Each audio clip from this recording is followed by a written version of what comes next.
Hello everyone and welcome back to another AFK journey video. In this video we're going to be going through the updated Celestial Hypogean priority tier list which I have put together now that we have information about Alna and also about Aurora. Now we have divided it into different categories, however you have to keep in mind that it will not necessarily be you build all heroes in the Dream Realm category before AFK stages. It's just to kind of categorize them and then we will talk about them individually. The only thing which everyone should be building on their account are the must build tier, which are the twins all the way to Supreme Plus and Reinier all the way to Mythic Plus. He only needs to be Mythic Plus. These are still the two must build heroes, Reinier for pre-endless Dream Realm and twins for just the whole season of Dream Realm, and you need to be building up both of these heroes. Okay, so let's go ahead and get into it. So the twins, of course, they're very dominant in Dream Realm content. Usually for every single Dream Realm boss, you're going to be using the twins in your team for that massive haste buff onto your team and the stellar bond attack buffs they provide to your chosen allies and some energy recovery as well. The twins are still a staple and are still the most impactful Celestial Hypogean in the game, which everyone should be building. Reinier is a good hero for pre-endless Dream Realm, and you're going to see that at the beginning of each season for the first 1 to 1.5 months. We're going to be in pre-endless Dream Realm, and Reinier is going to be used on almost every single team for the top team formations. So if you don't have Reinier, it really is going to be hard for you, and you're going to be missing out. So that is why both of these heroes are considered must-build status. And also the advantage of Reinier, he only needs to go to Mythic Plus. He never needs to be taken beyond that, so it's also not as heavy of an investment. Okay, moving on to the Dream Realm tier. In the Dream Realm tier, we have a bunch of heroes now, 6 different heroes. Now, the heroes here are also useful in other areas. For example, AFK stages. If we just talk about Mehira, Baelran, they are very, very important and crucial for AFK stages as well. But I put them in Dream Realm because overall, when you try to categorize which are the most important game modes, Dream Realm does come up on top because of the resources you can earn on a daily basis from it. So right now, I do have Aliceth up front, and this is going off of in the Season 5, which is the current season we're in, but it's about to end. Aliceth was the most dominant in Endless Dream Realm. Now, this can change, of course, with the new boss rotation we have in the upcoming season, and also new heroes which could be coming and making their way into the meta as the season goes on. So, of course, there's no way for us to predict for sure which are the most meta heroes in the upcoming Season 6. However, I'm just basing it off of Season 5. What was the usage like? So, Aliceth was number 1 as a damage dealer for Endless Dream Realm. Her damage output is high, and she worked really well in Galahad comps as well, and she's basically the best range Hypogean Celestial Endless damage dealer in the game.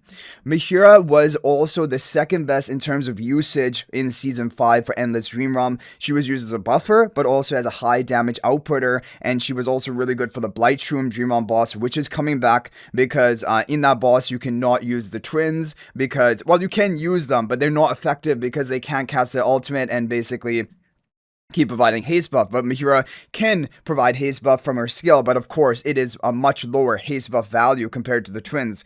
But Mehira also has damage of her own, and she isn't an ultimate reliant hero in terms of endless damage. So that's why Mehira is really good for that boss, and she will probably be good for multiple bosses upcoming as well. But she's also really good for AFK stages, and for some AFK stages, if you only have one copy of Mehira, it can work. However, for some specific stages, Mehira needs to be upgraded higher than that. Mythic Plus kind of a minimum for that additional survivability. Otherwise, there are going to be stages which you're going to be walled off from, and you will maybe even have to synergy request someone who has an upgraded Mehira. Okay, Baelran. Baelran is core for AFK stages, and he's core for Dream Realm. Now, this season, Season 5, Baelran had a lackluster performance. He underperformed. However, in the upcoming season, we're going to have Gloomaw as a Dream Realm boss, which is going to be a good boss for him, almost definitely, because he shields himself, which is very needed for that boss. Number 2, he has his 2 bosses, which he was good for, which are Magmazard and Blightshroom. Those are returning. However, Magmazard, eventually, Aliceth did outperform Baelran, so that's something to keep in mind. But basically, Baelran has probably going to be a bit of a better season in terms of Dream on boss lineup in the upcoming season, if I had to make a prediction. But again, Aliceth probably still going to be the most dominant, and Mehira probably second, so that's why we've ordered it like this. Now we have Aurora. Aurora has only been in one Dream on boss, but she is needed for that, which is the Doomscore Dream on boss, which is the Devouring Summon boss. And you will want to run a summoning comp, at least for pre-endless Dream on for right now, what we've tested. In Endless, who knows, there could be some change, but probably almost definitely Aurora will stick to that boss. Other than the problem is, other than Doomscourge, Aurora is not seeing much Dream Realm usage, right? It's mainly only that boss. But for that boss, she's like a must-have, and also a must-invest to even high exclusive equipment to make sure you maximize your score in that boss. And okay, there's some potential. I'm thinking for the Blightshroom Dream Realm boss, which is coming, because Aurora is not an ultimate dependent hero. She doesn't need to cast ultimate a single time in the fight.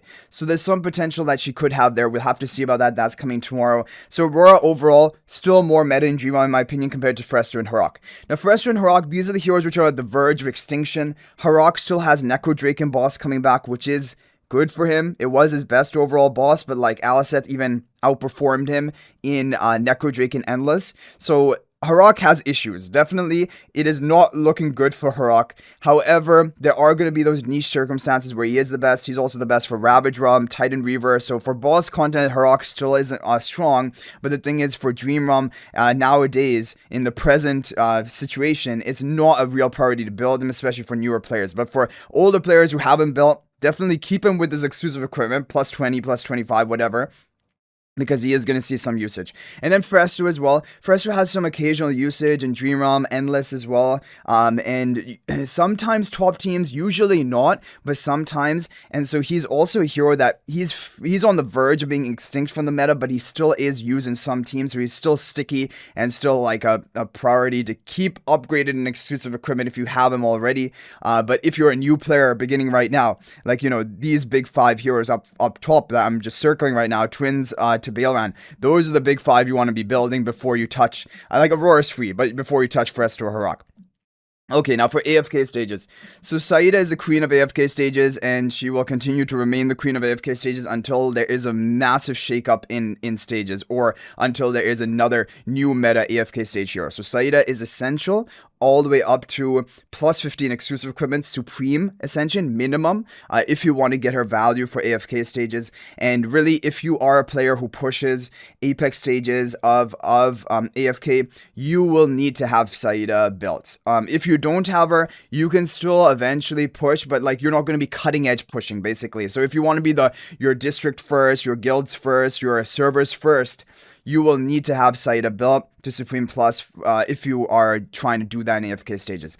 Now, Alna, so Alna has 2 uses. So either you could say she's in PvP, in which case I would put her even higher than Dunlingr, because she's a very strong PvP tech option, or you put her in AFK stages, because in the Apex stages on Pioneer server, a lot of people are using Alna. Now, it may not be necessary to use Alna, but she's great quality of life for that additional survival. She can even allow you to do auto team formations with Alna Saida in the same team, basically just almost guaranteeing Saida gets off her 3 ultimates, and it really is a good quality of life. But also on top of that, there are going to be some stages where if you don't have Alna, either they will be impossible or they will be very, very difficult. And because Alna can protect your one hero, whether it be Pharamore, who has survival issues, whether it be Saida to get those additional ultimates off, and that is core for AFK stages, that protection.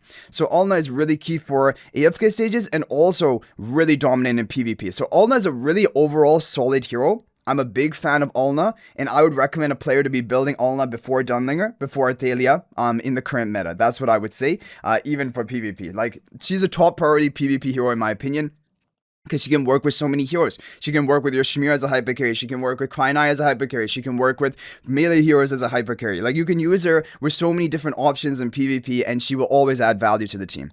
Okay, Kulu. Kulu for AFK stages also needs to be built. One copy can help, but eventually there are some stages which need her at Supreme Plus. Otherwise, you're not going to be able to clear those stages. And it just is another thing about Mehira. Like, Mehira can also work in one copy, but sometimes you need to have them built up. Otherwise, they're not going to clear certain stages.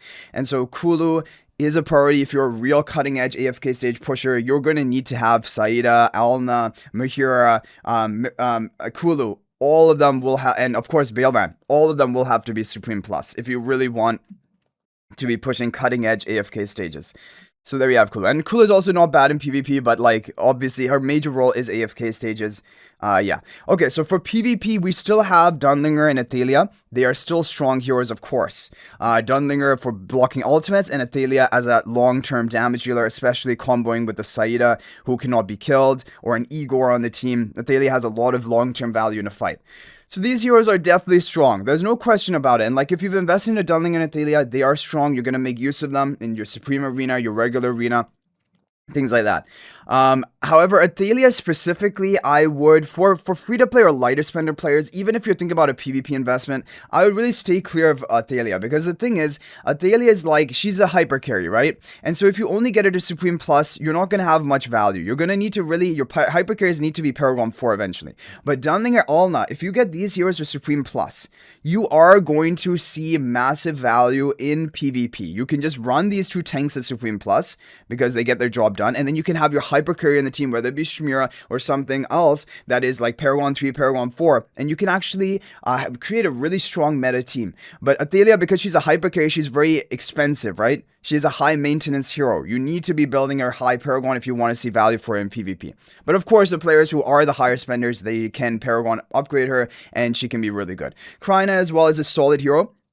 And actually, if we talk about the regular arena meta for a second, Cryonaia actually, along with Alna protecting her and Aliceth protecting her, that is actually the best way to counter those really top tier PvP defenses that I've been showing my videos, you know, like Alna, Saida, Athalia, Dunlingr, Aliceth, or whatever. Those defenses basically can only be consistently cleared right now with an Alna Cryonaia of your own and Aliceth protecting Cryonaia. So Cryonaia has her usages. She can, you know, counter Saida, Athalia, as long as she's protected, and Alna provides great protection for her. So Cryonaia has kind of increased in value due to the fact that Alna is now out, because that can provide Cryonaia the protection she needs. But again, Cryonaia is a very luxury hero, and also would need high Paragon investment if you want to use her, because she's a hyper carry.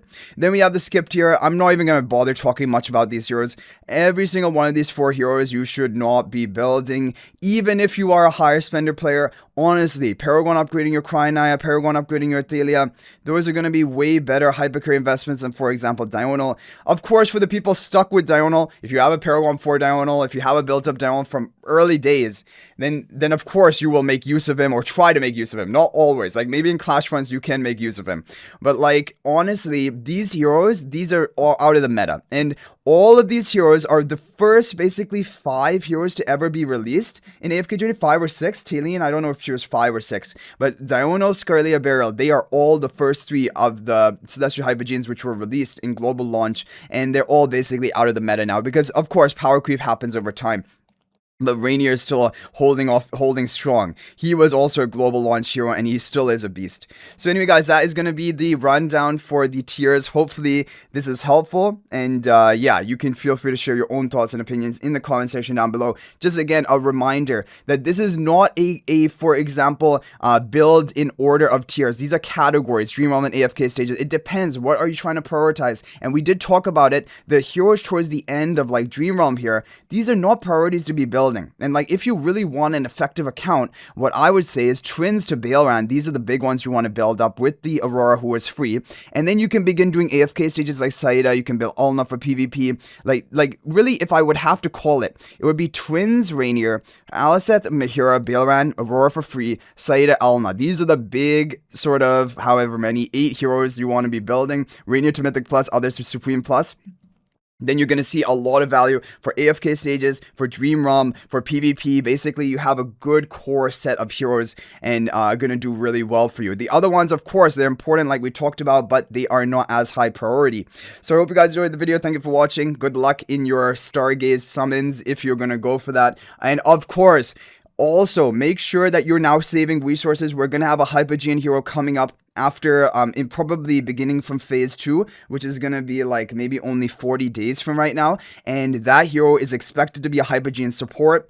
I think it is a hero we saw in the trailer, which was a Hypogean professor levitating on a book, and supports, celestial Hypogean supports. Look at the tier list right here. The only must builds are both support celestial Hypogeans, and that is not just a coincidence. Supports in this game are really strong, and especially support celestial Hypogeans so far have been the most game breaking ever. So like a Hypogean support, until we know the skill information, you need to save up for that because it potentially could be game breaking.